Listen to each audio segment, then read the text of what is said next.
cell is the smallest living organizational unit.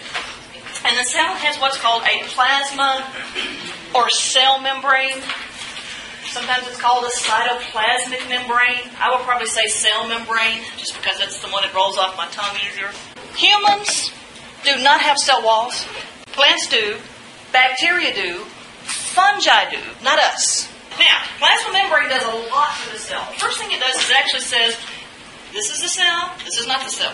It's the edge of the cell. It's the boundary of the cell. The stuff inside the cell is the intracellular fluid. The stuff outside the cell is the extracellular fluid.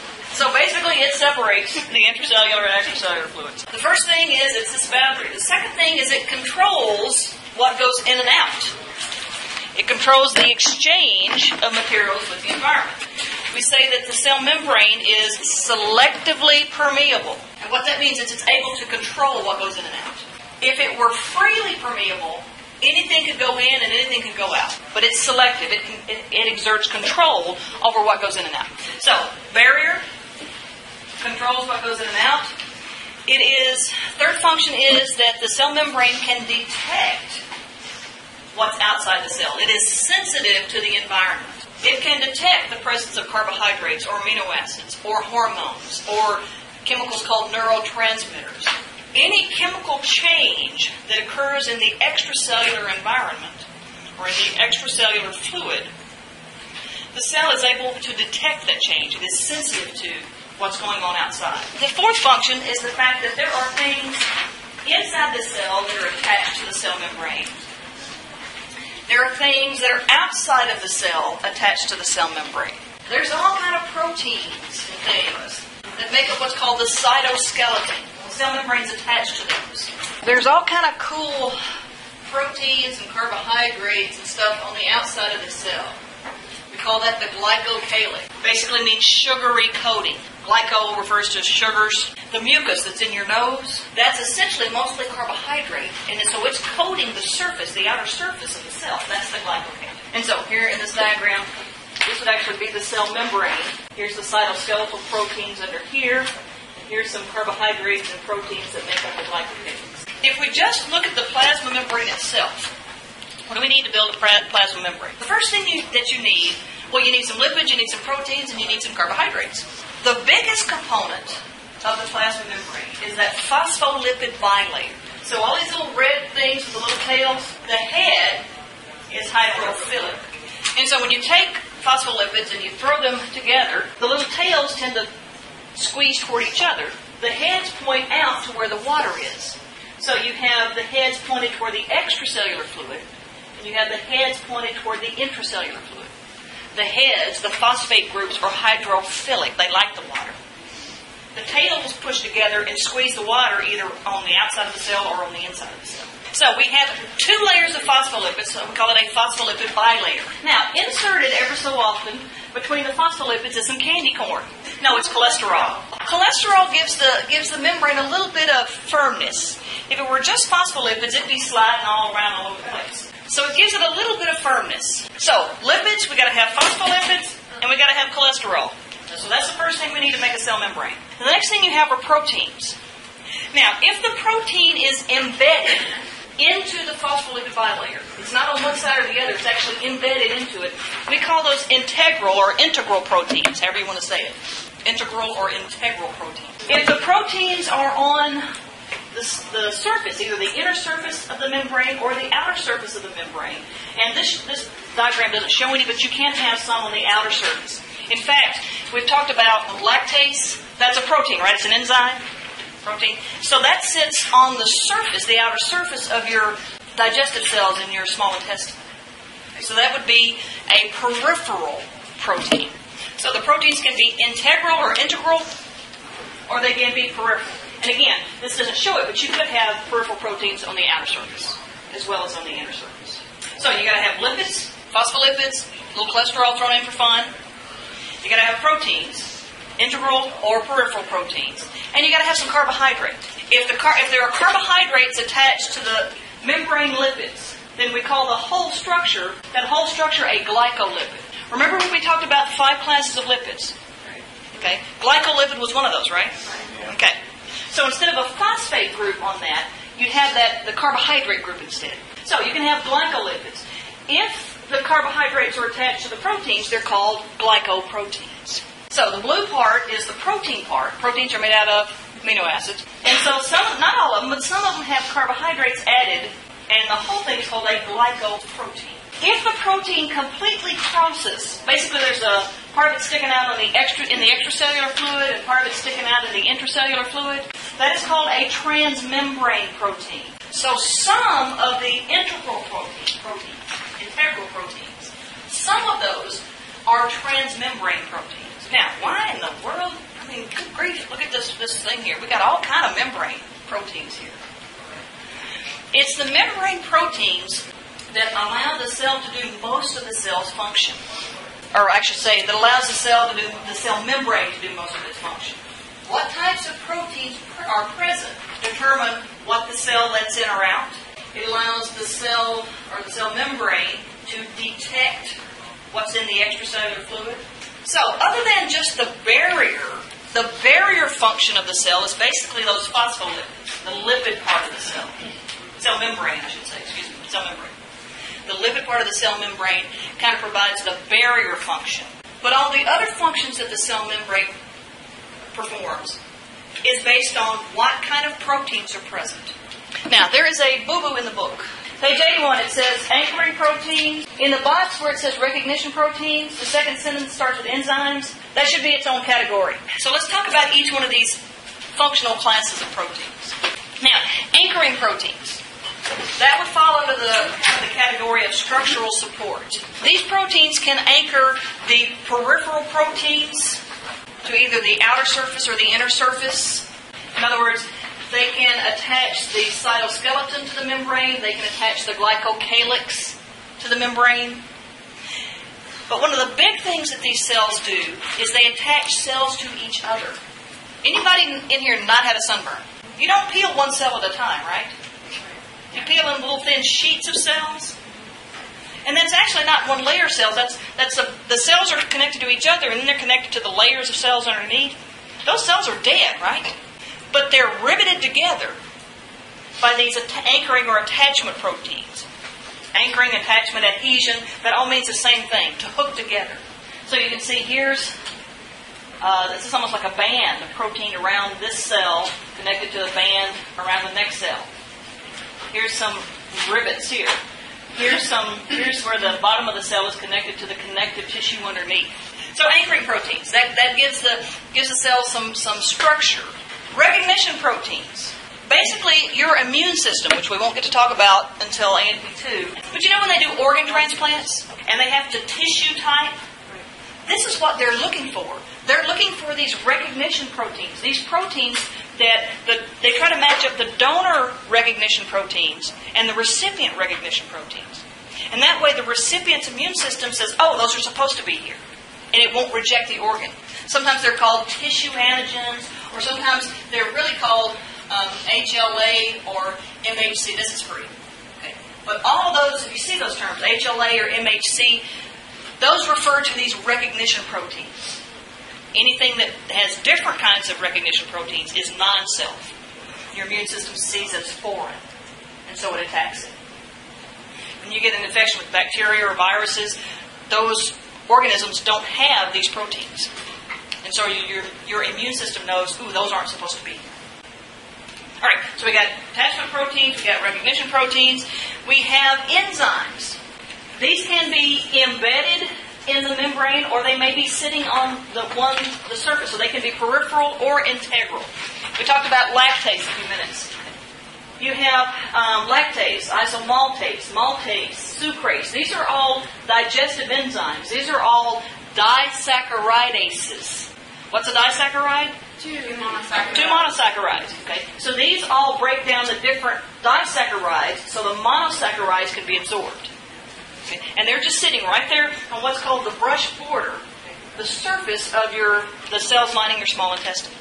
And so they're right there, and if one of those disaccharides comes by, the enzyme breaks it down into the monosaccharides, and then those are transported into the cell. Except for those folks that are lactose intolerant, either they don't make lactase or it doesn't work. And so the lactose keeps floating around until it gets to the large intestine, and that's when the bacteria have a party. Now, you can have enzymes actually embedded, but you can have them sitting on the inner or outer surface as well. So I can have an enzyme actually embedded in. In fact, there's an enzyme called ATP synthase. We'll talk about in a little while later. That's actually, you would call it an integral protein. You can have enzymes sitting on the surface here, you can have them sitting out here. So you can have them all over the place. Receptor proteins. One of the functions that we talked about the cell membrane had was being able to detect what's going on in the extracellular fluid, right? So a receptor is a protein that binds a specific chemical. The ligand, or the ligand, is the chemical that's bound by a receptor. If you think about the receptor being a lock and a certain key fitting into that lock, the key would be the ligand. It is the presence of these protein receptors, or receptor proteins, that allow cells to detect the different chemicals. A cell can only detect chemicals or ligands for which it has a receptor. Here's a cell, and that cell has on it a receptor for insulin. So, if the pancreas releases insulin, the hormone, into the bloodstream, then this cell, the insulin can bind to its receptor. So the insulin would be the ligand. That's the chemical that binds to this receptor. Now, so what insulin does is it allows glucose to enter the cell. So the glucose leaves the bloodstream and enters the cell. Without insulin binding to its receptor, glucose cannot be transported into the cell. In fact, that's one way of describing it. Insulin unlocks the cell so glucose can go in. So insulin is an example of a hormone. Hormones are chemicals that our cells use to communicate with each other. The pancreas releases insulin and it goes all over the body. Neurotransmitters are another type of chemical that our neurons use to communicate with other cells. You may have heard of the neurotransmitter acetylcholine, or maybe not. That is the chemical that's released by motor neurons, the neurons that stimulate our skeletal muscles to contract. So our skeletal muscle cells have acetylcholine receptors. But if our muscle cells didn't have a receptor for acetylcholine, they wouldn't detect it. They would be insensitive to it. They wouldn't contract. Carrier proteins. Carrier proteins are in charge of getting stuff in and out of the cell. So carrier proteins can grab something on the inside and put it out, or something on the outside and put it in. Those are things that can't just diffuse, can't just slide right through the phospholipids. These are things that are going to be hydrophilic, or too large, correct. The substances that are transported by carrier protein are substances that can't just slide in and out. Remember that the tails of the phospholipids are hydrophobic, right? Okay. So that means that any lipid can just slide right through. But anything that's water-soluble, which most of the stuff in our body is, ions, glucose, amino acids, they can't just simply pass through the phospholipids. They've got to have a carrier protein. So the hydrophilic molecules have to have a carrier protein. So you can have carrier proteins, which basically function. I kind of think about carrier proteins like a revolving door.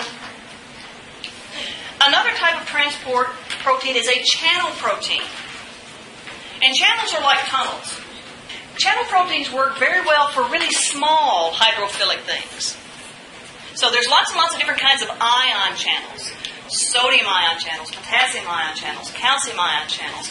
The way that your muscle cells and your nerve cells, your neurons work, the way they're able to transmit electrical signals is totally dependent on these ion channels. A channel protein is a transport protein that's basically a tunnel. Whereas a carrier protein, it's not a tunnel, it changes shape to move things in and around. So again, it's the stuff that isn't permeable? Right. The plasma membrane itself, the lipid bilayer, is not permeable to this stuff. This stuff is polar. Remember, if it's polar, it likes water because water's polar. Okay. Charged substances or polar substances are hydrophilic. Non-polar things are hydrophobic. Sodium channels only allow sodium ions in. Potassium channels only allow potassium. They have specificity. They are specific. And that goes back to that selective permeability. A cell controls what goes in and out, by controlling what kind of transport proteins, what kind of carrier proteins, and what kind of channel proteins it has. This is kind of a cool channel. It's called an aquaporin. Aqua referring to water, pore meaning a pore or a tunnel. Water molecules are small enough that they can slowly squeeze in between, but it's not real fast. So if a cell wants to be able to quickly transport water across the cell membrane, what it does is it makes more of the aquaporin. Now, here's a cell, here's the nucleus, right? What's inside the nucleus? DNA, okay? The DNA has the information needed to make the different kind of proteins. There are cells in your kidneys that are sensitive to a hormone called ADH. ADH stands for anti-diuretic hormone. So, those cells have a receptor for ADH. When ADH binds to the receptor, that sends a signal to that kidney cell to make more aquaporins. And so now what happens is this water gets sucked back into one side of that kidney cell, and then it gets transported into the bloodstream on the other side of that kidney cell. Because if the water if the water stays in the urine, you're going to pee it out. So it sucks it back in. We say it reabsorbs the water. And it's able to do that quickly because this hormone tells it to make more aquaporins. So we talked about the lipids. What kind of lipids we got in the cell membrane? Phospholipids. Got a bunch of phospholipids, and every once in a while you got some candy corn, some cholesterol stuck in there. We got lots and lots of different kind of proteins, either embedded in the phospholipids, so we call those integral, okay, or integral, either way, or they're stuck to one side or the other, and we call them peripheral. Awesome. And they do all kind of good stuff. Then we've got some carbohydrates. It's kind of like taking like a donut. If you took a donut, that was your cell, and you sprinkled powdered sugar on top. Yum, yeah. So, you can have some of those carbohydrates attached to lipids. We call them glycolipids. Attached to proteins called glycoproteins. Or you can have another type of substance called a proteoglycan. But all of those carbohydrates form the glycocalyx, the sugary coating on the outside of the cell. Now, what's this, other than being tasty, what is the function of this glycocalyx? I mean, why do we have to have carbohydrate? That's kind of crazy. We got proteins. Can't they do everything? Some of those glycocalyx, some of the stuff in the glycocalyx helps anchor stuff together. We already talked about anchoring proteins, right? Cartilage is kind of like really, really tough jello, and then you've got a cell every once in a while. Whereas if you take something like the lining of your intestine or the lining of your skin, it's just cell attached to cell attached to cell attached to cell. So, all of this stuff between the cells, and even there's a little bit of stuff in between there, not much, is part of that is these proteins out here, like collagen protein. These carbohydrates help attach some of these extracellular proteins to the cells. It's almost like they're sticky. Old people, what happens when you try to draw blood from an old person? Their skin is wrinkly, right? Yeah, because their veins will roll. Why? Right. Because the collagen fibers have broken down over the years. Okay. Now, those collagen fibers aren't inside of a cell. They're just kind of in between. That's why you get wrinkly. And the more sun exposure you have, the more wrinkly you get because that speeds up the breakdown of the collagen. Of course, carrying a little extra weight helps smooth those out. Now, part of that stuff, the stuff in between the cells, another term for that is called the extracellular matrix. If they don't know what to call it in biology, they call it a matrix. So those collagen fibers are embedded in the extracellular matrix that helps attach the skin to the underlying tissue. Okay, it's like if you took Jell-O and you put like little celery strings in it, and then you put some grapes in there. The grapes would be like the cells, and the little celery strings would be like the collagen fibers. And all the Jell-O and the collagen fibers all together would be like the extracellular matrix. All right, so anchoring. The glycocalyx can help anchor stuff. The glycocalyx can help in recognition. Now, wait just a dang minute. You just said we have recognition proteins. We do. We call them HLAs or MHCs. Okay, the tissue proteins. Tissue typing stuff for organs, right? Your blood groups. Do you know the A's and the B's and the O? You know what that is? Those are carbohydrates. Your blood antigens, your blood group, blood types. Notice that the basic, this is type O, B, AB. You have the cell membrane, and you've got 1, 2, 3, 4. All of these sugars are the same, regardless of what blood type you have. But the fifth carbohydrate That's the one that varies. So if you're type O, you don't have the fifth one. If you're type A, you have N-acetyl-galactosamine. If you have B, you have galactose. If you have this one and this one, you're type AB. If you have O, you don't have either one of those. It's just a different type of carbohydrate. Isn't that weird? You'd think it'd be a protein, right? Lubrication, mucus. Yes, it's full of carbohydrate. This is an electron micrograph. This is inside the cell. These are these little microvilli that I talked about. Remember I said you had the enzymes sitting on the surface of your small intestine? So you've got mucus coating. Remember we said the more fiber we ate, the more mucus we had, and it kept everything moving? Yeah. Okay. So that fiber stimulates these cells to make more mucus. That mucus is the glycocalyx. So basically, in your intestines, in your genital tract, in your respiratory tract, that's covered with mucus. They're called mucous membranes, right? Right. Yeah. Okay, that's why. Okay. That mucus makes up, in that particular example, the glycocalyx. And so the lactose would be floating around in here. This is the lumen. And then you have the little lactase enzymes kind of sitting down on here. Yeah, it's basically, it's that lubricant in this particular case. Exactly.